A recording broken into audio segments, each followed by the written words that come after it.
సంక్రాంతి సూర్యునికి కృతజ్ఞత మహోత్సవం. 3 రోజుల పండుగలో రెండవ రోజు ప్రధాన పండుగ మకర సంక్రాంతి. సూర్యుడు ఉత్తరాయణంలో ప్రవేశిస్తాడు. రాత్రిళ్ల కంటే పగలు పెరుగుతాయి. ఇది జ్ఞాన ప్రకాశానికి సంకేతంగా భావిస్తారు. ఉదయం గంగా స్నానం లేదా పవిత్ర స్నానం, సూర్య నమస్కారం, సూర్యారాధన, అన్నదానం, పితృతర్పణం చేస్తారు. పండగ భోజనం కోసం పాయసం, పొంగలి, అరిసెలు చేస్తారు. పిల్లలు గాలిపటాల పండగ ఆడుకుంటారు. బంధువుల కలయికతో ఇంటి వాతావరణం సంతోషం, ఆత్మీయతతో నిండిపోతుంది.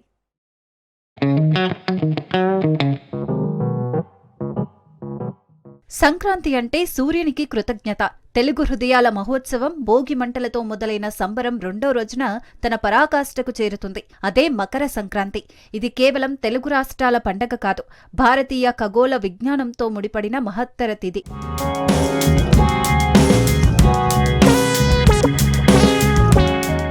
సూర్యుడు మకర రాశిలో ప్రవేశించే ఈ క్షణం నుంచి ఉత్తరాయణం ప్రారంభమవుతుంది. రాత్రిపూట కంటే పగటిపూట ఎక్కువసేపు ఉంటుంది. వెలుగు విజయం సాధిస్తుంది. ఈ సహజ మార్పును పండగగా మార్చిన సంస్కృతి గొప్పతనం, భారతీయ సాంప్రదాయ ప్రత్యేకత.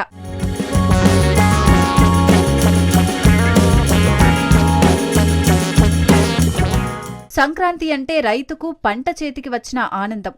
భూమి ఇచ్చిన ఫలాన్ని సూర్యుడికి సమర్పించి కృతజ్ఞత చెప్పే రోజు. నీవు వెలిగినందువల్లే మా పొలాలు పండాయి అని సూర్యునికి సమర్పించే భావమే సంక్రాంతి ఆరాధన. ఉదయం స్నానాలతో రోజును ప్రారంభిస్తారు.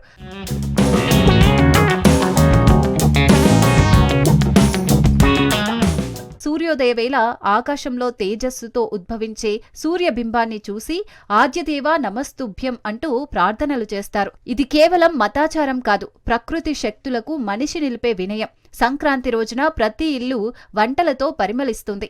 పొంగలి, పాయసం, అరిసెలు, సకినాలు ఇవన్నీ పండగ వంటల వైభవం. ముఖ్యంగా చెరుకు సంక్రాంతికి ప్రతీక. చెరుకు తీపి జీవితం మధురంగా ఉండాలని ఆకాంక్ష.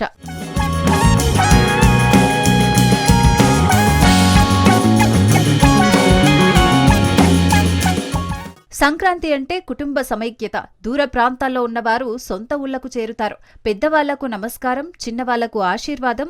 ఈ తరం బంధాలను పునరుద్ధరించే పండగ ఇది. గ్రామాల్లో సంక్రాంతి అంటే రంగుల విస్ఫోటనం. గాలిపటాలు ఆకాశాన్ని అలంకరిస్తాయి. పిల్లల ఆనంద కేకలు, వాయిద్యాల మోగింపు, జానపద నృత్యాలు, పల్లె అంతా ఒక సాంస్కృతిక రంగస్థలంగా మారుతుంది.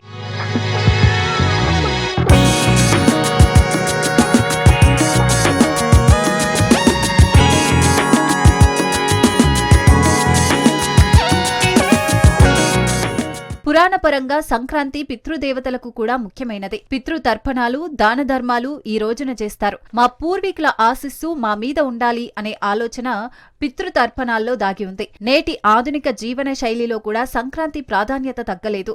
నగరాల్లోనూ గాలిపటాల పండగ, సాంప్రదాయ వంటలు, కుటుంబ కలయిక ఇవన్నీ సంక్రాంతిని ఇంకా సజీవంగా ఉంచుతున్నాయి. సంక్రాంతి అంటే వెలుగు, సంక్రాంతి అంటే కృతజ్ఞత, సంక్రాంతి అంటే తెలుగు సంస్కృతి హృదయ స్పందన.